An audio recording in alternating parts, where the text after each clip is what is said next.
Хайрт сонсогчид минь, миний энэхүү дуу хоолойг магадгүй та өмнө нь байнга сонсож байсан байх. Магадгүй зарим нь анх удаа сонсож байгаа ч гэж болно. Гэхдээ яг энэ мөчид та бид хоёр нэгэн сонин орон зайд уулзаж байна. Дуу хоолой, бодол, мэдрэмж гэдэг гурван зүйл нийлээд хүнд хүрдэг тийм орон зай. Би энэ бичлэгээ хийхээс өмнө нэлээд удаан бодсон. YouTube дээрээ идэвхтэй контент оруулаагүй, бас баггүй хугацаа өнгөрсөн. Гэхдээ огт юу ч хийхгүй алга болсон хэрэг бол биш.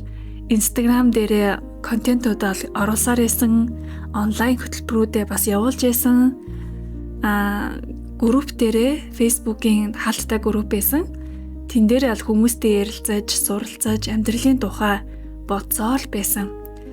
Харин YouTube дээр иргэн ирэх бэлтгэлээ хийгээд л байлаа. Тиймээс өнөөдрийн дугаар зүгээр би буцаж ирлээ гэсэн мэдэгдэл биш. Харин өөр нэг шинэ үе эхэлж байгаагийн дохой болоосай гэж хүсэж байна. Өмнө нь би контент хийхдээ заримдаа өөрийгөө хязгаарладаг байсан. Хит их боддог, хүмүүс яаж хүлээж авах бол, би хангалттай сайн ярьж чадах болов уу? Энэ санаа хүмүүст ер нь хэрэгтэй болов уу гэд.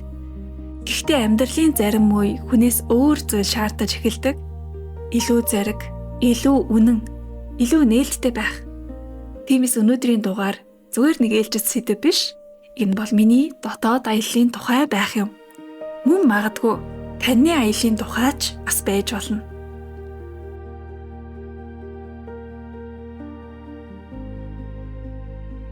Сүүлийн хэдэн жил би маш их ажигласан.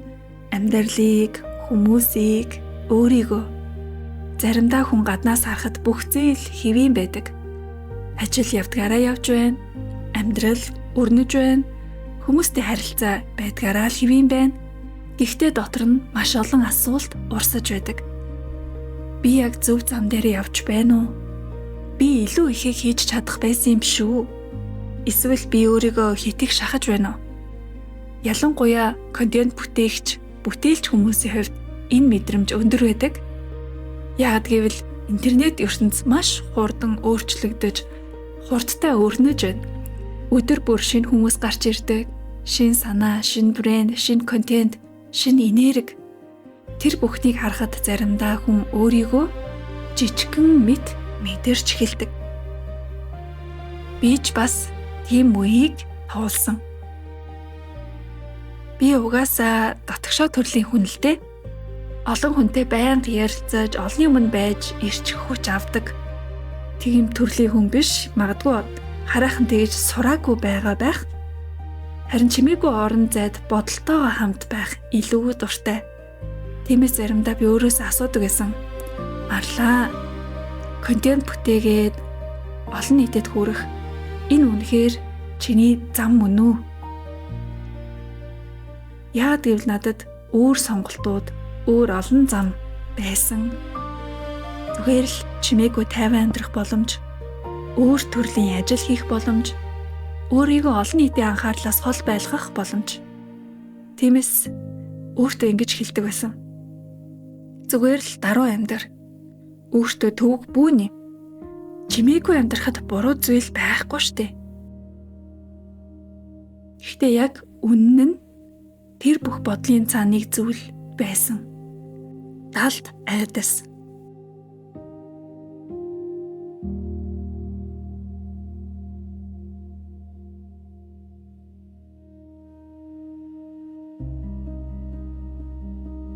Би өөрийгөө ажиглаж ойлголоо. Сүүлийн жилүүдэд би бясалгах дуртай болсон. Зүгээр юу ч хийлгүй сууж, амьсгалаа ажиглана. Бодол урсаж байгааг анзаарна. Тэгээд нэг өдөр би өөрийгөө гаднаас нь харж байгаа мэт мэдэрсэн. Марлаа, чи амьдралаа яаж харж байна? Юунаас зогтож байна? Юунд үнэхээр дуртай вэ? Тэгээд нэг сонин зүйл ойлгогдсон. Миний зогтож байсан зүйл миний хамгийн том боломж байсан. Заримдаа бид айдаг зүйлээсээ зогтдог. Гэхдээ тэр айдсын цаана бидний жинхэнэ зам байдаг. Тэр үед би өөртөө маш тайвнаар хэлсэн. Хэрвээ чи өөрийн үнэн зорилгыг дагаж байгаа бол чи буруу зам дээр байх боломжгүй. Тэгээд л би буцаад алхахаар шийдсэн. Яг өнөөдөрхөн энэ подкастаа бичих гэж байхад энэ үг тааралдлаа. Яг л намайг тайлж байгаа мэт.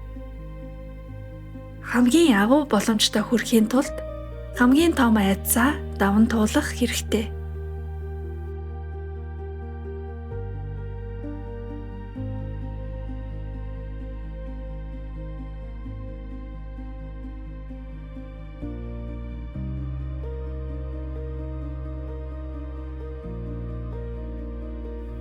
Намайг өөрчилсөн 8 үнэн. Сүүлийн жилүүдэд би амьдралын талаар зарим энгийн үннүүдийг бүр яс махандаа шингэтэл ойлгосон. Эдгээр нь номноос уншсан зүйлс биш. Амьдрал өөрөө надад заасан тийм л зүйл. Тэгээд сорчлон нэгтгээд хамгийн чухал санагдсан 8 ойлголтыг дугаарлан та бүхэнтэйгээ хуваалцахаар шийдлээ. Анхааралтай сонсоорой. Нэгдэх үнэн: бүх хүн таны замыг ойлгохгүй. Хүн өөрийн дотоод дуу хоолойгоо дагаж эхлэхэд зарим хүмүүс ойлгохгүй. Энэ нь тэдний буруу биш. Зүгээр л тэд өөр замаар явж байгаа. Тиймээс өөрийн замаа тайлбарлаж амьдрах шаардлага байхгүй. Миний санаа зорилго, алсын хараа, амьдралын төлөвлөгөөг эргэн тойрны маань ихэнх хүн ойлгодгүй. Тэр нь явандаа олонхын эсрэг би буруу бодоод байгаа болов уу гэж эргэлцэхэд хүргэдэг. Гэтэл би чинь олонх шиг амьдрахыг хүсээгүй юм чинь. Тэднээс өөр байх нь аргагүй шүү дээ. Өөрийгөө онцгой гэж бодож давтамжаа дийжлүүлэх нь надад тусдайг сансан. Харин хэдий ойлгомжгүй байлаач намайг хайрлан, итгэн, мөрөөдлийг минь хамгаалан дэмждэг хүмүүс бас байдагт маш их талархаж явдаг шүү. Хоёр дахь үнэн: хүмүүсийн бодол бол түр зургийн зүйл.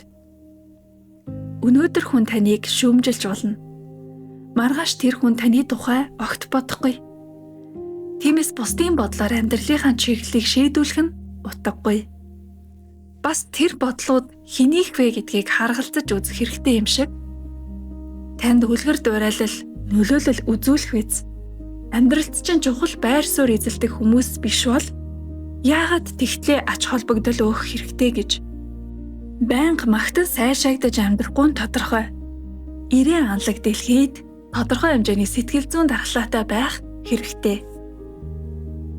Гурав дахь үнэн: амьдрал хязгаартай. Хүн дараа нь гэж их зүйлийг хойшлуулдаг. Гэхдээ дараа нь гэдэг заримдаа ирдэггүй. Тиймээс зүрхэндээ байгаа зүйлээ хийхэд өнөөдөр хамгийн зөв өдөр. Төгс цаг бол одоо гэдгийг өдөр ирэх тусам би хувьдаа ухаарч байна. Үүнийг бий болгохын тулд шийдвэрлэл чухал юм. Өнөөдөр бариад авъя. Яг хий. Эхлээд үзье гэдэг шийдвэр. Тэгэхгүй бол яг сайхан бэлэн болохоор гэхээр тийм үе бидэнд хэр илбэг байдаг вүлээ. Бас эхэлж байж л төгс болно. Алхам бүрээр сайжирна. Таны мөрөөдөл шийдвэрийн цаана л байна. Дөрөв дэх үнэн: энерги бол хамгийн том хөрөнгө. Би нэг зүйлийг маш тод ойлгосон. Амьдралд хамгийн үнэтэй, өртөгтэй зүйл мөнгө, хөрөнгө биш, харин энерги. Хүн энерги хаашаа өгнө, амьдрал нь тийш урсдаг. Тиймээс би сурсан зарим зүйлд үгүй гэж хэлж, хэл хязгаараа хатуу сайн тогтоож, бас өөрийн энерги хамгаалж сурсан. Энерги хамгаалснаар яг л гар утас батарейгаа сайтар цэнгэлж байгаа юм шиг би эрч хүчээ нөөцлөдөг. Эрч хүчтэй байж л хөдөлмөрлөж чадна шүү дээ. Харамсалтай нь бид энерги алдах байнгын эрсдэлтэй нөхцөлд аж төрж байна. Төгжрөл, утаа, нүдэнд торох ногоон байгууламжийн өнгөч бараг байхгүй. Хөмсөг зангидсан, яарсан, бухимдсан, ядарсан харцнууд хаасаагүй. Амьсгал тайван ахуулахгүй шаагилдан урсах сошиал медиа. Байнгын ийм нөхцөлд ядаж өөрөөс шалтгаалan шийдэж болох сонголтондоо анхаарч энерги хайрлаж, цэнэглэж байгаарай.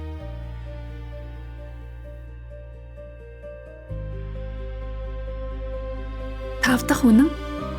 Би өөрийгөө хэрхэн харна, тэр л миний амьдрал болно.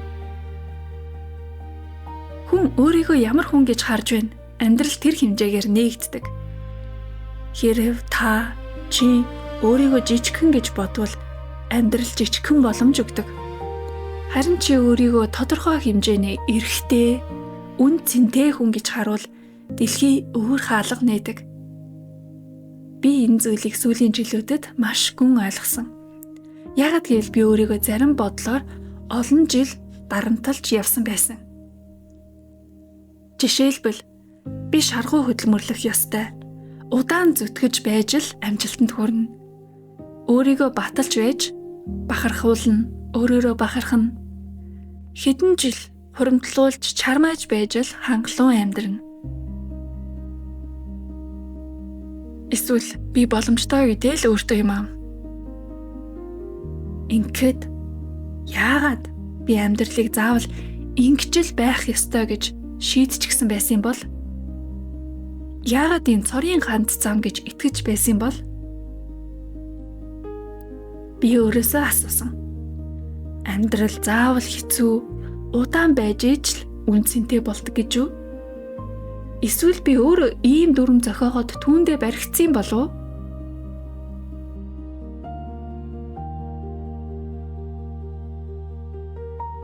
Манифест энергийн хууль байхад амьдрал заавал хэцүү замаар явах албагүй.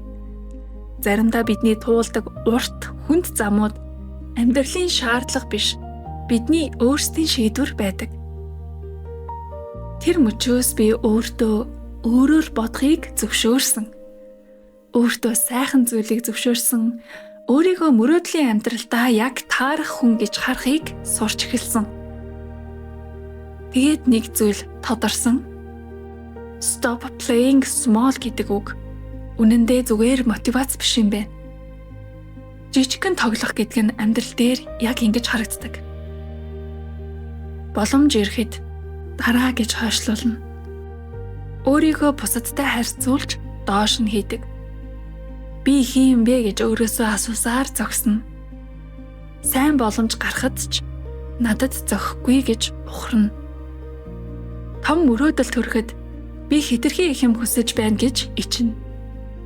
Өөрийн үн цэнийг бусдын зөвшөөрлөөр хэмжинэ. Харин томоор амьдрах гэдэг нь өөр. Чи өөрийн үн цэнийг өөрөө хүлээн зөвшөөрнө. Хүссэн зүйлээ хүсэж байгаадаа ичихгүй. Шийдвэр гаргана, алхам хийн, хэлнэ, эхлэнэ. Яагад гэвэл амьдрал нэг сонин зарчмаар ажилдаг.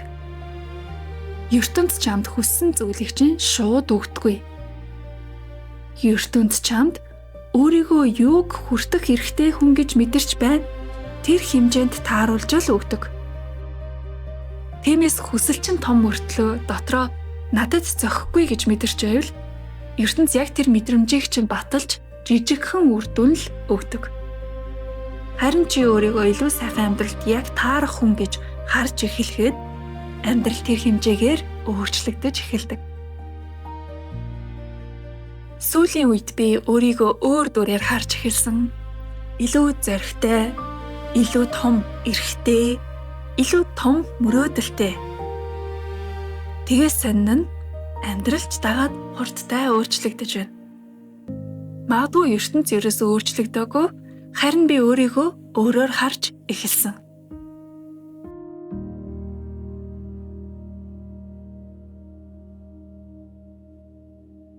Намайг өөрчилсөн 8 үнэн 6 дахь нь.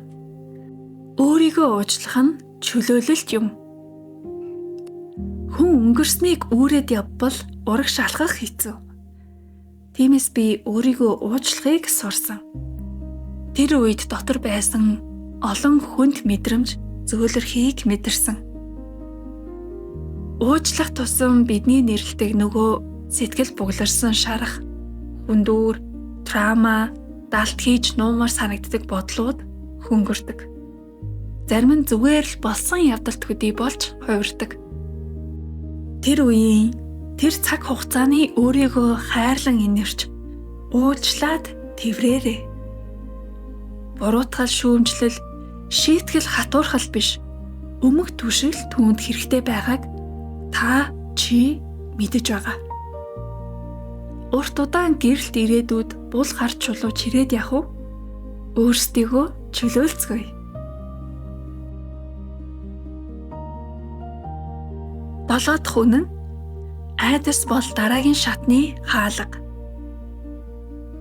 Айдас заримдаа битгий яв гэж хэлдэг. Гэхдээ заримдаа айдас яг энд өсөлт байна гэж хэлдэг. Айдас гэдэг сонин зүйл. Заримдаа айдас биднийг хамгаалдаг. Буруу зүйлээс, аюултай шийдвэрээс хол байх гэж. Гэхдээ амьдралд өөр төрлийн айдас бас байдаг. Тэр нь өсгөж байгаа хүний айдас. Яг л шинэ алхам хийхийн өмнөх эргэлзээ юм. Олон нийтийн өмнө анх удаа дуу хоолойгоо гаргахын өмнөх чичирхийлэл. Өөрийгөө илүү томоор харах гэж оролдох үед дотор төрдөг би чадах болов уу гэсэн асуулт. Ийм айдас аюулын дохио биш. Ийм айдас ихэнхдээ дараагийн шатны хаалга байдаг. Ягд гэвэл хүн яг шинэ төвшөнд очихын өмнө хуучин өөртөөгөө хамгийн сүүлчийн удаа уулздаг. Тэр уулзалт нь айдас шиг мэдрэгддэг. Тиймээс би нэг жижиг шалгуурыг өөртөө хийдэг болсон. Хэрв тэр айдсын цаана миний үнэхээр хүсдэг амьдрал байгаа бол тэр бол зогс гэсэн дохио биш. Тэр бол ураг шалгахын өмнөх хаалга. Харин хүн тэр хаалгыг зориг гаргаж нээж чадвал айдсын цаана ихэнхдээ өөр нэг хувилбарчин хүлээж байдаг. Илүү зоригтой, илүү эрх чөлөөтэй, илүү үнэн.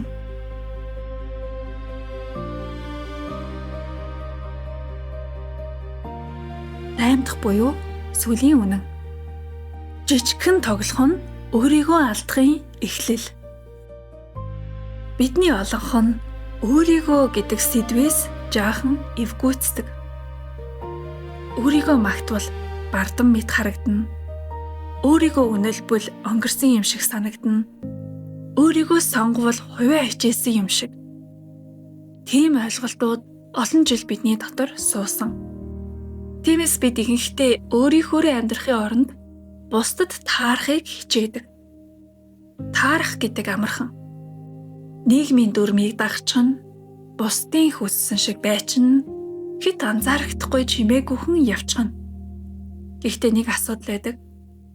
Хүн бусдад таарах тусам өөрийгөө баг-багаар алддаг. Олон хүн би өөрөөрөө баймаар байна гэж хэлдэг. Гэхдээ бодит амьдрал дээр өөр зүйл хийдэг.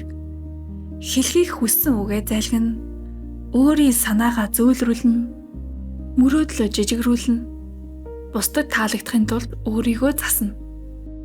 Тэгээд айжмаар өөрийн амьдрал өөрт нь хүртэл танигдахгүй болдог. Энд нэг хатуу үнэн бий. Чи бүх хүнд таарах гэж оролдох тусам чиний амьдрал чамд таархаа болдог. Яагаад гэвэл чи өөрийнхөө дуу хоолойг чимээгүй болгосон байдаг. Миний тохиолдолд байдал ингэж харагдсан. Би бусдад хайр өгмөр байдаг, тусалмаар байдаг, нөлөөлмөр байдаг. Гэхдээ би өөрөө хоосон байвал юугаараа өгөх вэ? Тиймээс эхлээд өөрийгөө дүүргэе. Энэ бардам зам биш. Энэ бол систем. Өөрийгөө дүүргэхгүйгээр хүн удаан хугацаанд гэрэл асааж чаддаггүй. Тиймээс амьдралын энэ үннийг хүлээн авах хэрэгтэй. Амаа нээгээгүй хүн хоолгүй үлддэг. Хүснээ хилдэггүй хүн авдаггүй. Өөрийгөө хүртэх ёстой гэж мэдэрдэггүй хүн хүрэх ёстой газартаа хүрдэггүй. Тиймээс энэ жил би өөртөө шинэ өгүүлбэр хэлсэн. Марлаа. Чи хүссэн зүйлээ хэлнэ. Чамд сайн бүхэн зохин гэдгийг мэднэ. чи нүүгдэхгүй, чи гэрэлтэнэ. Өөрөөр хэлбэл би жижигхэн тоглохоо байсан. I'm done playing small.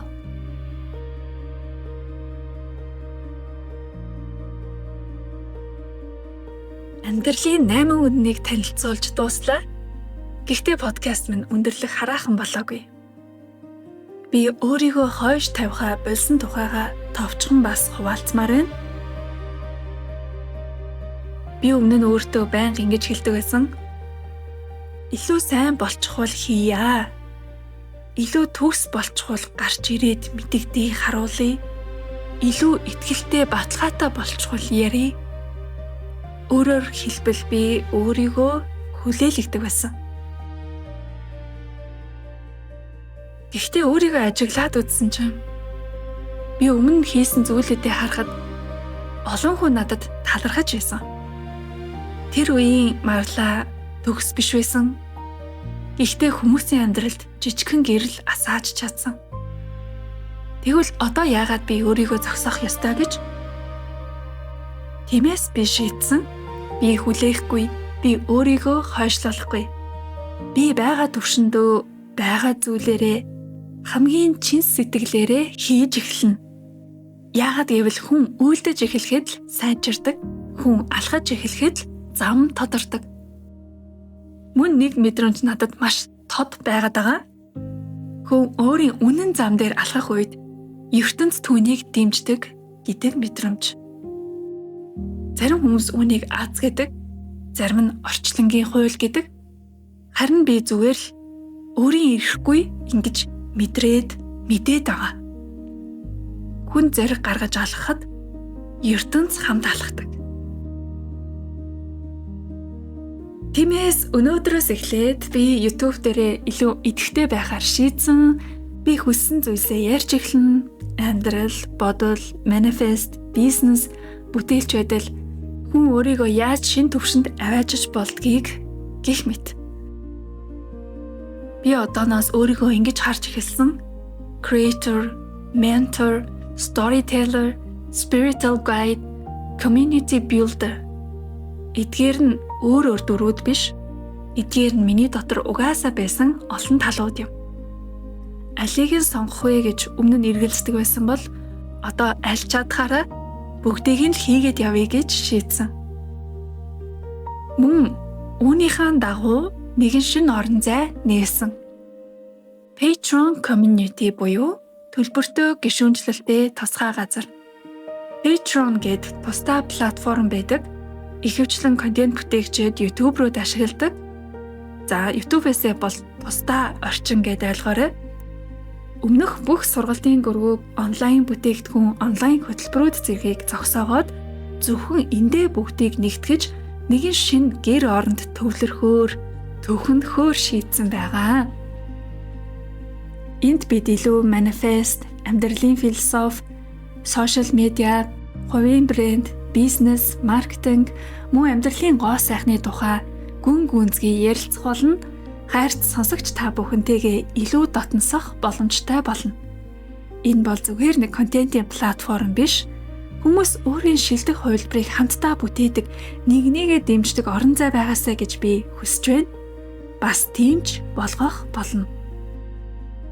Patreon-д нэгдэхийг хүсвэл бичлэгийн тайлбар дээрх линк болон пин комментиг шалгаарай. Сарын гишүүнжлийн төлбөр $11 байх юм. Баярлалаа. Эцэст нь хэлэхэд амьдрал бол аялал. Тиймээс яагаад энэ аяллыг илүү сонирхолтой болгож болохгүй гэж бид өөрсдөө аяллын хөтөлбөрөөр бичиж чадна, өөрсдөө замаа сонгож чадна. Тиймээс өнөөдрөөс эхлээд өөрсдийгөө жижигрүүлэхээ болъё.